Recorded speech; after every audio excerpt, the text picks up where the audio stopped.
किसान भाइयों नमस्कार। सिर्फ जीवामृत से हमारी जो प्राकृतिक खेती है वो सफल नहीं हो सकती। इस इस विषय पे मैंने पिछली वीडियो बनाई थी कि क्या जीवामृत ही काफ़ी है प्राकृतिक खेती के लिए।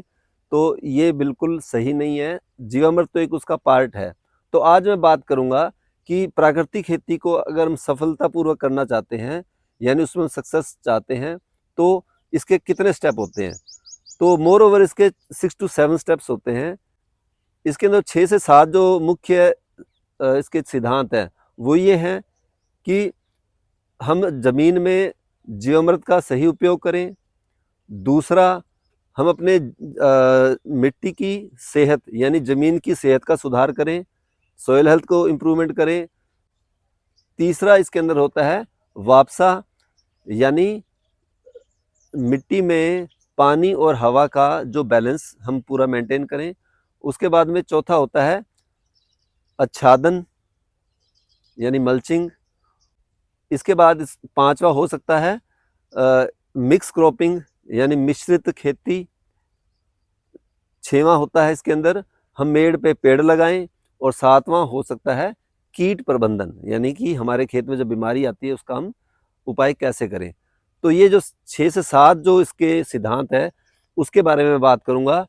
तो साथियों, जो 6 से 7 सिद्धांत हैं प्राकृतिक खेती के, उनमें से लगभग हम फॉलो करते हैं। तो हमने जो प्रैक्टिकल किया है, हमारे एक्सपीरियंस के बेस पे मैं आपको बताऊंगा। अपने फार्म पे जो प्रैक्टिसेस कर रहे हैं वो भी आपको मैं दिखाने वाला हूं। तो वीडियो को आप पूरा देखिए, तभी आपको प्राकृतिक खेती में सफलता के लिए आपको आसानी होगी। तो जो सबसे पहले जो बात कर रहा हूँ जीवामृत की, जैसे 7 स्टेप में सबसे पहला जीवामृत है। हालांकि पहले हम इसका जिक्र कर चुके हैं, फिर एक बार रिपीट कर देता हूं मैं कि जो जीवामृत है, जो कि हम जंगल की मिट्टी से तैयार करते हैं, इसका एक ही बार इस्तेमाल होता है और वो हम 20 से 25 लीटर ही डालना होता है। तो इसको हम कब यूज़ करें? हम इसको जब, जैसे अभी बारिश का सीज़न आने वाला है, अभी जो हमारा जुलाई स्टार्ट हो गया है, हम क्योंकि नॉर्थ इंडिया से बिलोंग करते हैं, उत्तर भारत से बिलोंग करते हैं, तो यहाँ पे बारिश अभी तक इस बार स्टार्ट नहीं हुई। तो जब भी, जहाँ आप जिस भी क्षेत्र से हैं, जिस भी एरिया से हैं, जब बारिश शुरू होती है तब हम अगर इसका उपयोग करें जीवामृत का, तो बहुत ज़्यादा अच्छे परिणाम हमें मिलते हैं। तो एक पहली बात है जीवामृत का सही समय पे उपयोग। उसके बाद में जो बाकी की जो चीज़ें जो मैं बता रहा हूँ वो हम अपने खेत में चलते हैं, वो मैं आपको बताता हूँ साथ के साथ। तो साथियों, ये वो हिस्सा है हमारे ज़मीन का जिसमें हम प्राकृतिक खेती कर रहे हैं। ये लगभग 1 एकड़ के करीब है। तो इसमें हम जो प्रैक्टिसेस कर रहे हैं उसके आधार पे मैं जो बाकी के आपको जो स्टेप्स हैं, जो बाकी के जो सिद्धांत है, वो मैं बताने वाला हूँ।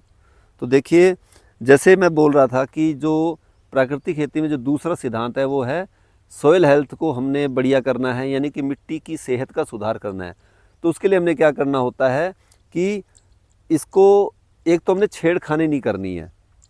हम इसको, ये नो टिल फार्मिंग का प्रोसेस है, हम इसकी खेत की जुताई नहीं करते हैं। इसके लिए हमने क्या करना होता है, हम इसमें जो गोबर की खाद, केचुआ खाद या कोई भी फसल जो अवशेष हैं इसके अंदर हमने मिक्स करने होते हैं। सबसे पहले तो जैसे बता दिया, जीवामृत हम डालेंगे, क्योंकि जो जीवामृत का भोजन ही फसल अवशेष होता है। अगर सिर्फ हम जीवामृत डाल देते हैं तो उसका, जैसे कि मैंने कहा, नुकसान क्या हो सकता है सिर्फ जीवामृत से, क्योंकि उनको, जो हमारे सूक्ष्म जीव हैं, उनका जो भोजन होता है वो होता है जो इसके मिट्टी के अंदर जो फसल अवशेष जो होते हैं या जो कार्बनिक मटेरियल होता है। अगर हम कार्बनिक मटेरियल नहीं डालेंगे तो वो जीवाणु को भोजन नहीं मिलेगा। तो जब भोजन नहीं मिलेगा तो हमारे जो फसलों को भी अच्छा किसी तरह का पोषक तत्व नहीं मिल पाएगा। तो इसलिए ज़मीन की सेहत का सुधार करना है। दूसरा, जो तीसरी मैं बात करता हूँ, इसके अंदर वापसा कंडीशन, ये बहुत इम्पोर्टेंट पार्ट है। जैसा आप देख पा रहे हैं कि जो ये हमने हम बेड पे खेती करते हैं। तो जैसे देख लीजिए, इसमें जो आपको नालियाँ दिखाई दे रही है, जैसे ये देखो, एक नाली है और उसके बाद में एक बेड बना हुआ है। जो नाली का साइज़ है 1 से 1.25 फीट है और जो बेड है वो लगभग 3 साढ़े 3 फीट का है।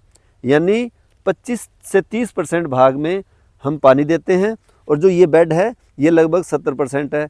तो इसमें क्या होता है कि जो वापसा कंडीशन कैसे मेंटेन होती है, जब इसमें पानी लगता है तो ये जगह, इसमें मतलब हवा का संचालन पूरी तरह से हो पाता है।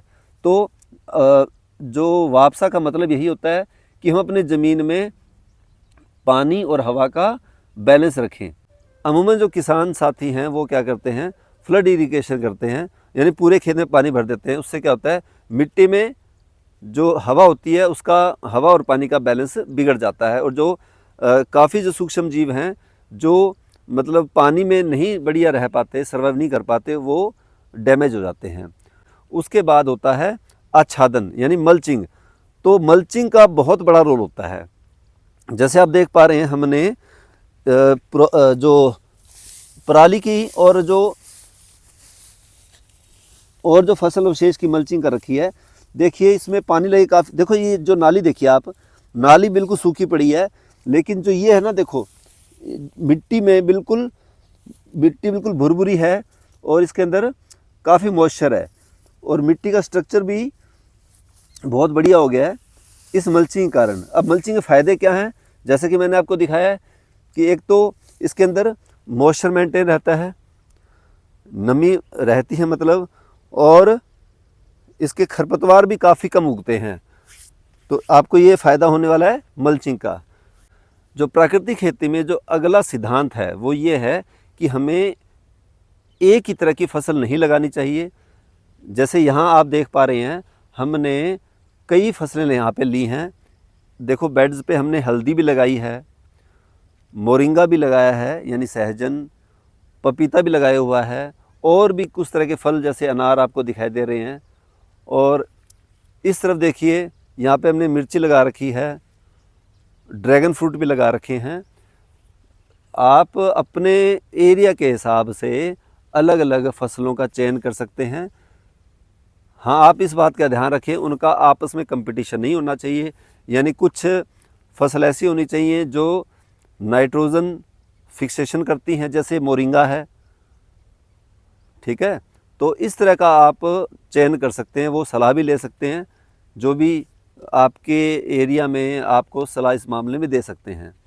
तो आपने इस बात का ध्यान रखना है कि इसके देखो और भी फ़ायदे होते हैं, क्योंकि जो एक तरह का पौधा है वो क्या करेगा, एक ही तरह की न्यूट्रिशन अपटेक करेगा। अगर हम मिक्स करेंगे तो वो एक दूसरे की हेल्प भी करेंगे, और उनका जो न्यूट्रिशन अपटेक करने का वो अलग होता है। किसी को फॉस्फोरस ज़्यादा चाहिए, किसी को हो सकता है पोटेशियम ज़्यादा चाहिए। तो इस हिसाब से वो बैलेंस हो जाता है, हमारे ज़मीन की जो उपजाऊ शक्ति है वो बनी रहती है। उसके बाद में जो मैंने कहा था कि आप मेड़ पे पेड़ लगाओ, तो इसके क्या फ़ायदे हैं। जैसे आप देखिए हमारे चारों तरफ हमने पेड़ लगाए हुए हैं।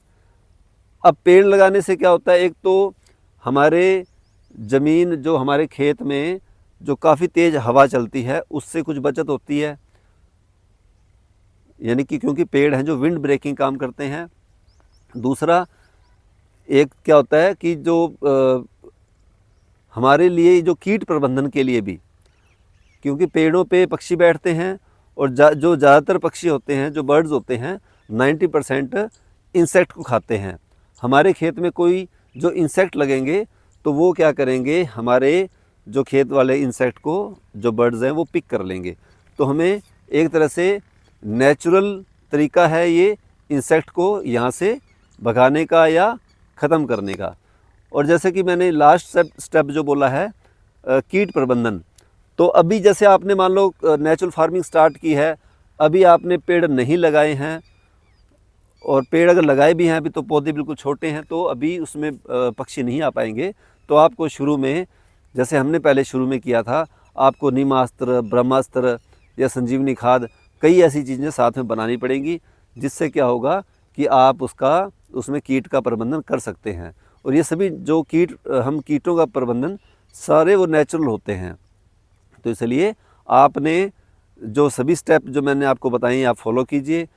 आपको ये वीडियो कैसी लगी आप कमेंट करके बताइए कि आप कौन कौन से स्टेप फॉलो कर रहे हैं, और अगर आप चाहते हैं कि किसी पर्टिकुलर स्टेप पे हम वीडियो बनाएं तो आप कमेंट करके प्लीज़ बताइए, हम उस पर्टिकुलर स्टेप पे आपको दोबारा एक वीडियो बना के देंगे। Okay, thank you.